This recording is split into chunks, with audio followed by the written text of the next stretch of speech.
Welcome back to another video, everyone. I'm going to need a bit of feedback because I'm actually using a new webcam in this video, just trying it. I might not use it for all my videos, I just want to see if it's good or not. The one good thing about it though that I know some people will actually like is that you can see the clock in the background because of the wider lens. Not sure why people like to see how much time has passed in the video while I'm recording with all the cuts and whatnot, but you can see that. That's one benefit with this new webcam. But if it's not that good, then I'll just go back to using my old camera. Anyway, today we're going to be ranking all of the Call of Duty games.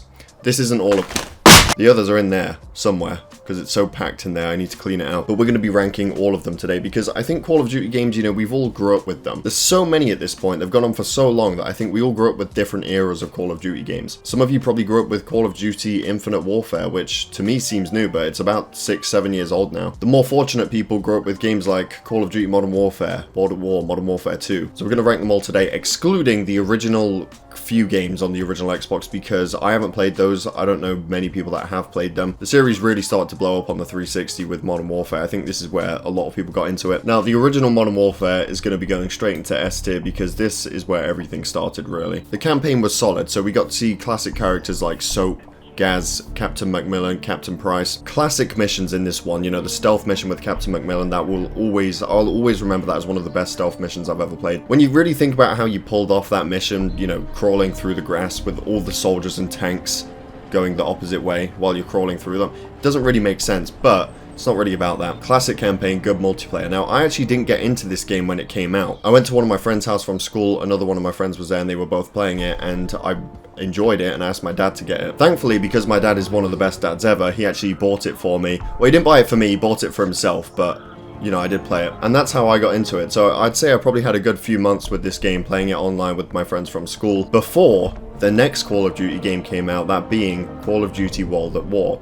This is going straight into S tier. Now, I remember a lot of people at the time didn't like this one as much, simply because it was set during the Second World War. There's no 5 kill streak missiles or 7 kill streak helicopters you could call in. I liked it a lot because it was set during the Second World War. It's one of the most interesting time periods they could have made a game based in. I remember I came out of school with my friend, asked my mum if she bought the game, and she said yeah, for my dad of course, because I was 9. But she said yes, she bought the game. Me and my friend ran home and we went straight into the castle map. I remember this, we went straight onto the map castle, just 2 players, just to test out the new kill streaks. It was very similar. I mean, 3 kill streaks, you get a recon plane instead of a UAV, you get an artillery strike instead of a Predator missile or whatever it was. But for 7 kill streaks you got to call in dogs, and I thought that was really cool. But as far as campaign goes, classic. You've got characters like Reznov. The music, the atmosphere of the whole thing was 10 out of 10. The multiplayer, just because it was set during the Second World War, does not mean it was any less fun than Modern Warfare. If anything, it was even more entertaining with the different kind of theming of the maps. And let's not forget, this was the game that brought in the zombies game mode. This is where it all started, and this is still my favorite zombies out of all the games because it's in its most simplest form. I mean, you've still got things like teleporters and pack-a-punch and whatnot, but it's still very simple. It's all about survival. That's what I like the most, as opposed to story and Easter eggs. It has to go into S tier. They did pretty much everything right in this game. Modern Warfare 2.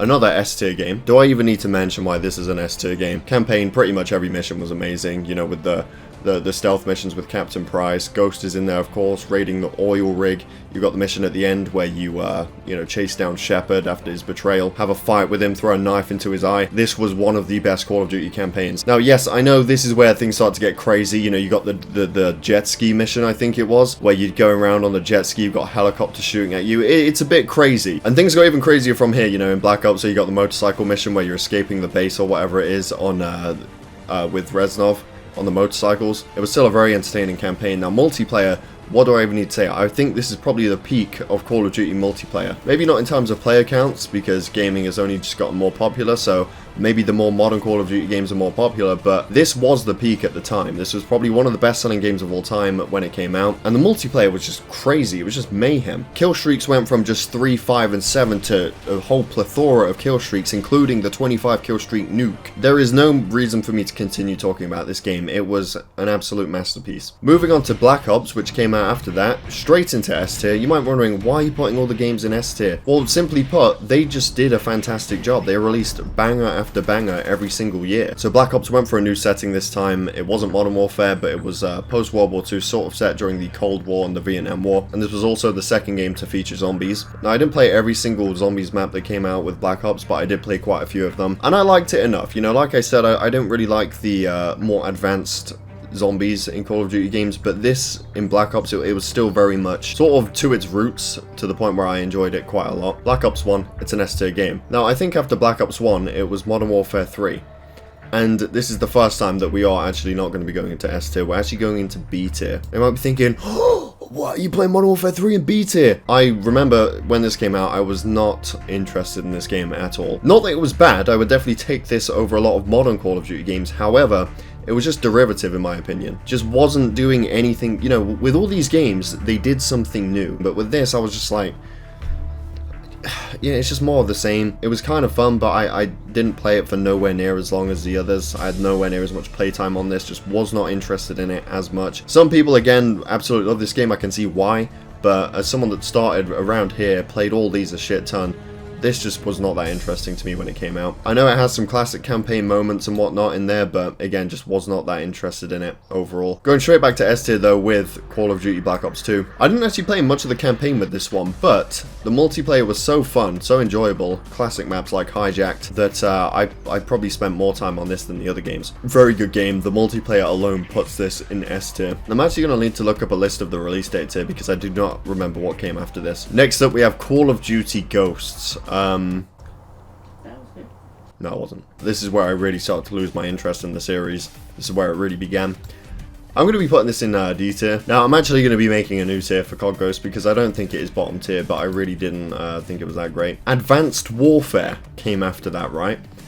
Where is that even on here? That's going to be going alongside Ghosts. Again, not really that interested in it at all. Not really a fan of the Advanced Warfare. The next one is Black Ops 3. I also didn't really give a fuck about this one either, but I am going to be ranking it above.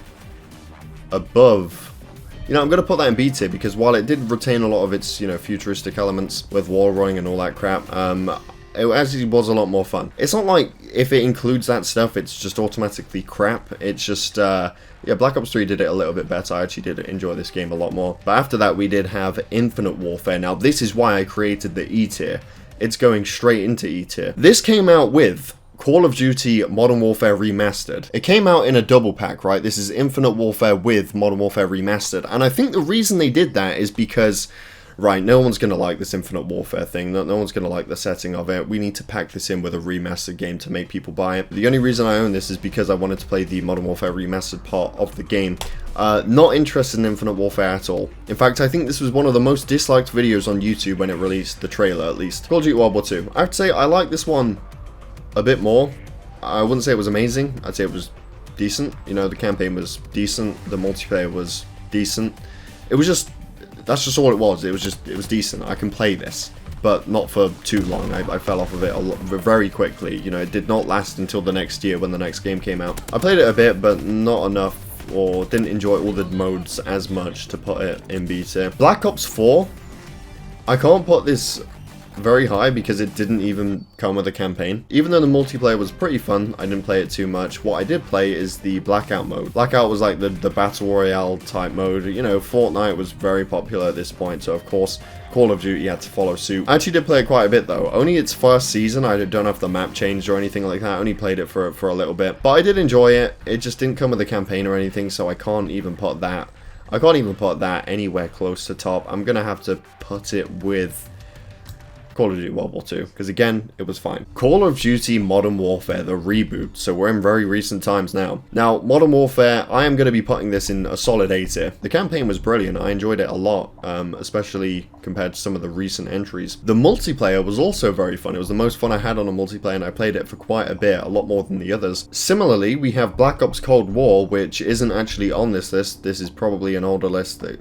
was made prior to, I don't know, 2 years ago whenever it came out. Black Ops Cold War would be going into A tier. Now the reason I'm putting it to A tier is because again, I enjoyed the campaign. There were some really cool missions actually in Black Ops Cold War, but it was also the multiplayer I probably enjoyed even more than Modern Warfare, the reboot. Call of Duty Vanguard, not even played this game, so I can't even rank that. It's not even on the list anyway, let's keep it that way. Was it good? I have no idea. I was so barely interested in it that I have no idea what even the general reception to the game was. And then the next game is Call of Duty Modern Warfare 2 that released this year.